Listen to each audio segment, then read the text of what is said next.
Assalamualaikum warahmatullahi wabarakatuh. Perkenalkan, saya Elma Yustika, NPM 2011-1004-12, Prodi PGMI, Fakultas Tarbiyah dan Keguruan, UIN Raden Intan Lampung. Nah, pada kesempatan kali ini saya akan membuat video guna memenuhi tugas UTS Psikologi Pendidikan yang diampu oleh Ibu Eka Tusiana MPD. Langsung saja kita ke soal dan jawabannya. Yang pertama itu jelaskan menurut pendapat Anda apa yang dimaksud dengan psikologi pendidikan. Pengertian psikologi pendidikan adalah ilmu yang mempelajari tentang perilaku manusia di dalam dunia pendidikan yang meliputi studi sistematis tentang proses-proses dan faktor-faktor yang berhubungan dengan pendidikan manusia yang tujuannya untuk mengembangkan dan meningkatkan keefisienan di dalam pendidikan. Selanjutnya soal kedua ada jelaskan menurut pendapat Anda ruang lingkup kajian psikologi pendidikan. Nah, maksud dari ruang lingkup kajian psikologi pendidikan yaitu tentang apa saja yang dibahas oleh psikologi pendidikan. Terdapat ruang lingkup yang luas, biasanya membahas selain proses belajar, tetapi membahas juga tentang perkembangan, lingkungan, kesehatan, mental, evaluasi, belajar, dan lain sebagainya. Selanjutnya soal ketiga itu jelaskan menurut pendapat Anda pentingnya mempelajari psikologi pendidikan bagi calon pendidik. Nah, dalam psikologi pendidikan, seorang calon pendidik akan mengetahui seluk-beluk perbedaan karakter siswa dalam belajar dan cara mengatasi setiap perbedaan karakter tersebut, sehingga dengan mempelajari psikologi pendidikan yang baik, calon guru mengetahui betul perbedaan karakter siswa dan tidak bingung dalam menghadapinya.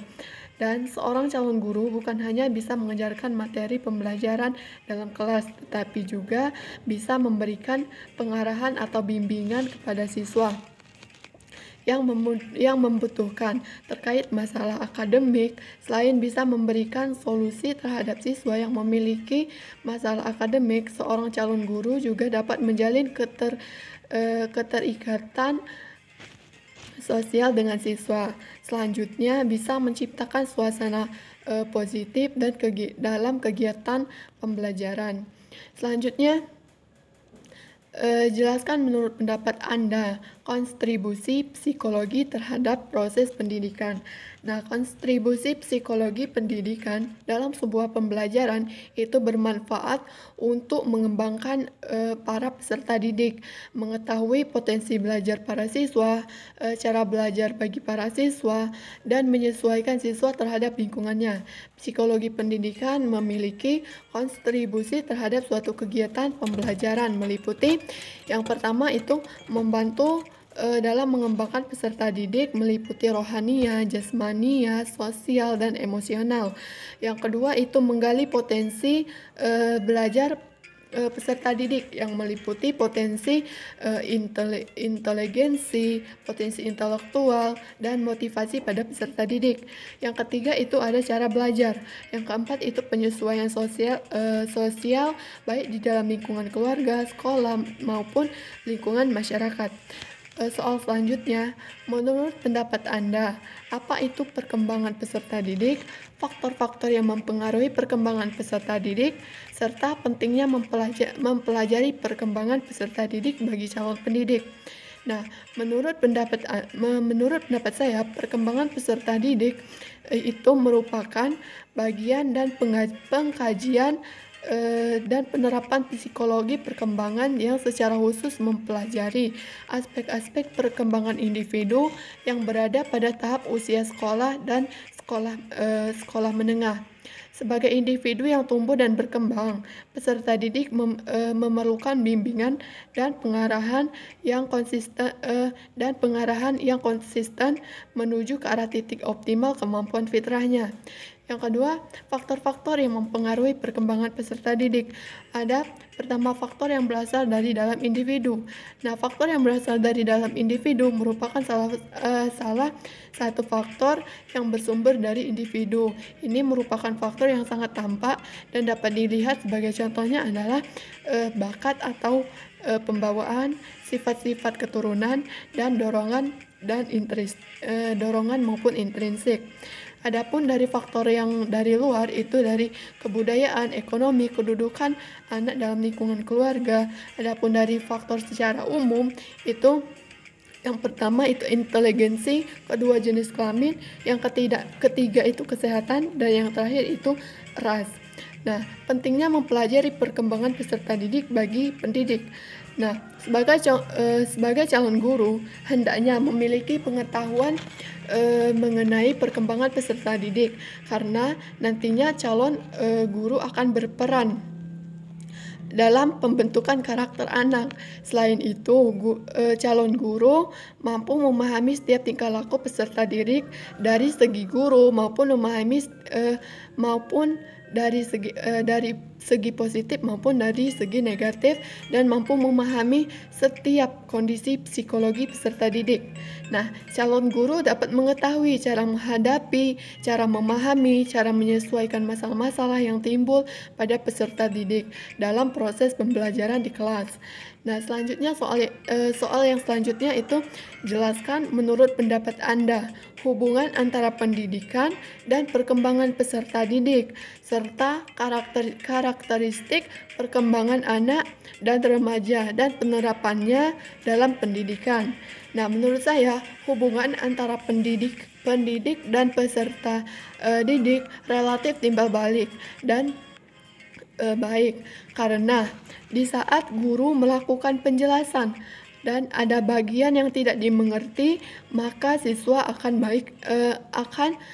ikut bertanya atau akan bertanya untuk materi yang dijelaskan yang lebih menarik lagi dengan adanya K13, membuat para perkembangan siswa atau siswi lebih baik dalam memperkembangkan keterampilannya dan tidak hanya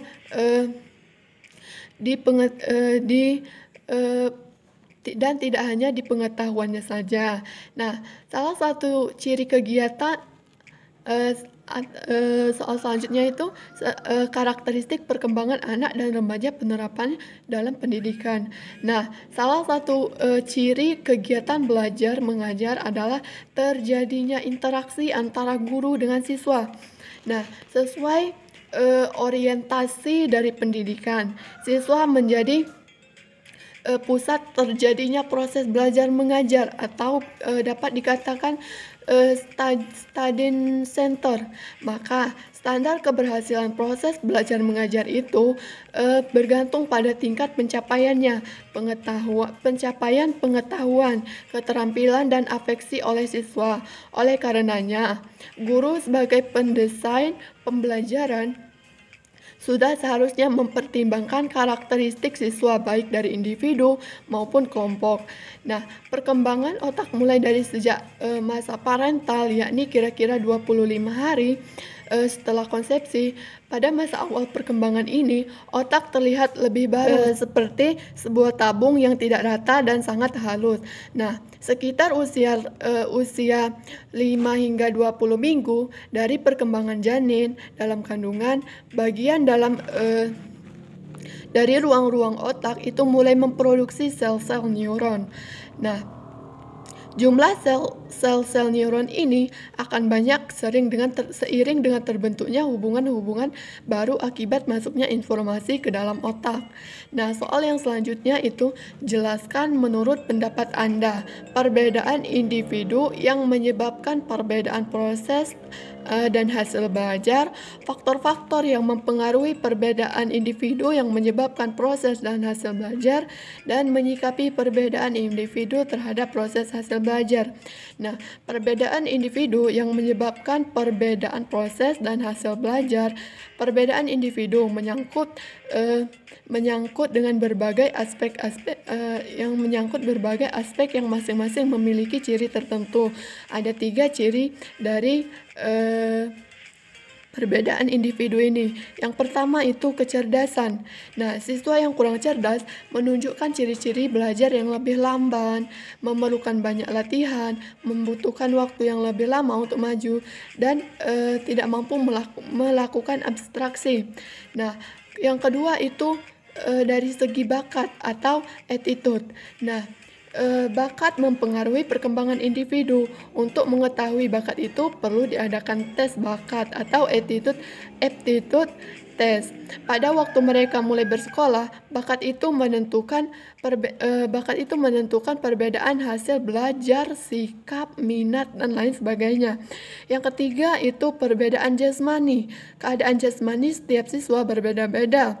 Perbedaan ini terdapat pada struktur badan, tinggi, berat, dan koordinasi anggota badan.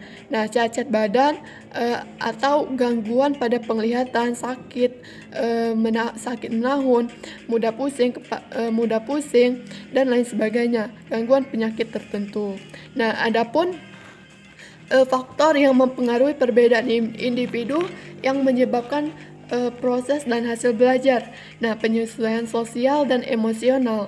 Keadaan sosial dan emosi individu berbeda antara satu dengan yang lainnya. Berbagai sikap sosial dan emosional adalah pendiam, pemberang, pemalu, pemberani, mudah berinteraksi, senang kerjasama, suka mengasingkan diri, dan berpengaruh sensitif, sedangkan menggantungkan diri kepada orang lain. Nah, keadaan keluarga besar pengaruhnya terhadap individu, dan oleh karenanya terjadi perbedaan individual yang dilatar belakangi perbedaan keadaan keluarga. Pengaruhnya terjadi pada perbedaan dalam hal-hal pengalaman, sikap, apresiasi, minat, sikap ekonomis, cara berkomunikasi, kebiasaan berbicara, hubungan kerjasama, pola pikir, dan lain sebagainya. Nah, prestasi belajar. Perbedaan hasil belajar di kalangan para siswa disebabkan oleh faktor-faktor kematangan. Nah, latar belakang pribadi, sikap dan bakat terhadap pembelajaran, jenis mata pelajaran yang diberikan, dan sebagainya. Nah, adapun faktor perbedaan individu. Perbedaan ini dipengaruhi oleh banyak faktor. Dalam uraian berikut akan dibahas perbedaan individu yang berdasarkan faktor keturunan atau faktor bawaan, faktor lingkungan, dan faktor campuran. Adapun faktor-faktor yaitu kita jelaskan satu persatu. Yang pertama, faktor keturunan. Nah, menurut para ahli biologi bahwa terjadinya individu adalah akibat bertemunya sel jantan dan betina. Pada setiap spesies jenis makhluk, jumlah dan bentuk kromosomnya selalu sama, dan bila spesiesnya berbeda, akan berbeda pula jumlah dan bentuk kromosomnya. Nah, perbedaan sifat individual inilah yang menyebabkan terjadinya perbedaan individu berdasarkan faktor keturunan. Yang kedua itu faktor dari lingkungan. Nah, lingkungan dalam arti luas meliputi lingkungan statis dan lingkungan yang bergerak atau dinamis. Nah, keadaan tempat dan alam lebih banyak bersifat statis, dan sedangkan lingkungan sosial dan itu bersifat dinamis. Nah, lingkungan statis membawa pengaruh bagi individu yang berbeda di lingkungan tersebut. Nah, demikian pula lingkungan dinamis mempengaruhi lingkungan sosial atau manusia, juga berpengaruh terhadap terhadap orang-orang yang tinggal di lingkungan tersebut. Hal semacam ini akan membuat perbedaan sifat di antara mereka. Dan yang ketiga itu pengaruh faktor campuran. Nah, dari uraian di atas, baik uraian pertama mengenai pengaruh faktor keturunan maupun uraian kedua mengenai pengaruh faktor lingkungan, ternyata bahwa baik keturunan maupun faktor lingkungan itu berpengaruh terhadap individu yang bersangkutan. Nah, soal yang terakhir itu cara menyikapi perbedaan individu terhadap proses hasil belajar. Nah, pada dasarnya proses penanganan pada setiap individu dilakukan dengan cara yang berbeda-beda antara individu yang satu dengan individu yang lain. Nah, setiap individu memiliki karakter yang berbeda-beda, sehingga dalam melakukan suatu penanganan juga menggunakan cara yang berbeda-beda. Nah, setelah guru menemukan perbedaan-perbedaan dari setiap individu, maka langkah berikutnya adalah melakukan perencanaan dan pelaksanaan program pengajaran yang disesuaikan dengan perbedaan tersebut. Nah, supaya setiap individu mampu berkembang sesuai dengan kemampuan dan kecepatan yang dimiliki oleh masing-masing individu tersebut. Nah, mungkin sekian jawaban dari saya. Apabila ada salah kata, saya mohon maaf. Kepada Allah saya mohon ampun. Saya akhiri. Wassalamualaikum warahmatullahi wabarakatuh.